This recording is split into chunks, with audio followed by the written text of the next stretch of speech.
अभीरा की हालत देखकर तान्या को गहरा गिल्ट होता है। वो अपने कमरे के कोने में बैठकर फूट फूट कर रोती है। उसकी आंखों से बहते आंसू रुकने का नाम ही नहीं लेते। कमरे में घुटनसी भर जाती है और हर एक सिसकी उसकी आत्मा को झकझोर देती है। कृष धीरे धीरे वहां आता है। उसके चेहरे पर चिंता साफ झलक रही है। वह तान्या के पास बैठता है और उसके कांपते हुए हाथ को पकड़कर कहता है, तान्या, खुद को इतना मत तोड़ो। अगर तुम ऐसे ही टूट जाओगी तो बाकी सब कैसे संभलेंगे। लेकिन तान्या की आंखों में सिर्फ अभीरा का चेहरा घूम रहा था। वो कहती है, कृष, मैं बहुत बड़ी गलती कर रही हूं। मैंने अभीरा को अंशुमन भैया का गुनहगार मानकर उसे बहुत कुछ कह डाला। लेकिन उसकी हालत देख, मुझे लग रहा है जैसे मैंने किसी निर्दोष को मरते जीते दफना दिया। उसकी आंखों में दर्द है, लेकिन साथ ही कोई ऐसी सच्चाई भी छिपी है जो शायद हम सबको हिला दे। क्या सचमुच वो ही अंशुमन भैया की मौत की वजह है, या फिर कोई और है जो सबको धोखा दे रहा है। कृष गहरी सांस लेकर कहता है, तान्या, सच सामने आएगा। लेकिन तुम्हें इतना खुद को मत दोष दो। शायद अभीरा ही सच छुपा रही है, शायद वही जिम्मेदार है। तान्या चीखते हुए कहती है, नहीं कृष, अगर वो गुनहगार होती तो उसकी आंखों में ये बेबसी क्यों होती।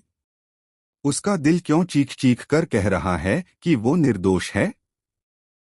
मुझे लगता है असली गुनहगार हमारे बीच ही कोई है, कोई ऐसा जिस पर हम आंख मूंद कर भरोसा कर रहे हैं।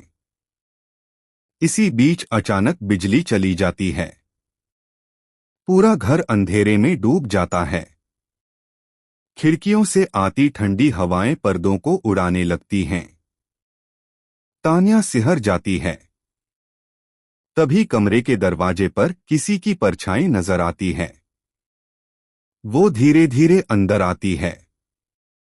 ये और कोई नहीं बल्कि गीतांजलि थी। उसके हाथ में एक पुरानी डायरी थी। उसकी आंखों में एक रहस्यमयी चमक थी। वो धीमे स्वर में कहती है, तान्या, अगर तुम सच जानना चाहती हो तो ये पढ़ो। ये अंशुमन की आखिरी डायरी है जो उसकी मौत के कुछ दिन पहले लिखी गई थी। तान्या और कृष दोनों हैरान हो जाते हैं। तान्या कांपते हाथों से डायरी पकड़ती है। उसके पन्नों को पलटते ही उसमें लिखा दिखाई देता है, मेरा सबसे बड़ा राज अगर दुनिया के सामने आ गया तो सब कुछ खत्म हो जाएगा। मेरे अपने ही मुझे मार देंगे। मैंने एक ऐसा सच छुपाया है जो सिर्फ अभीरा जानती है।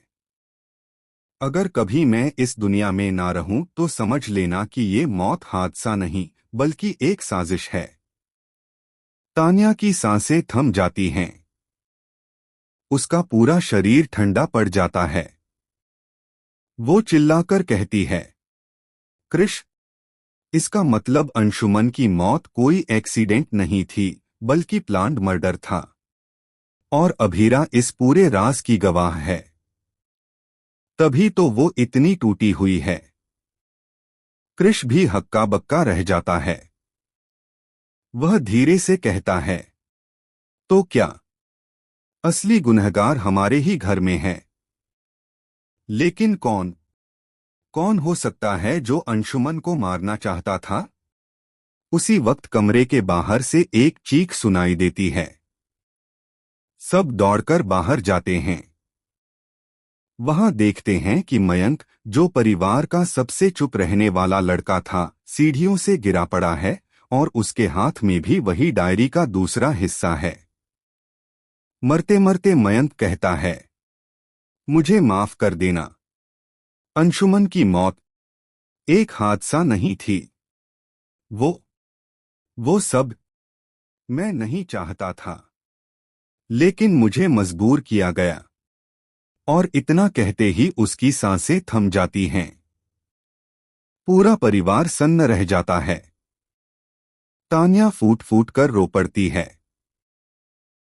कृष उसके आंसू पोंछते हुए कहता है, ये तो बस शुरुआत है। असली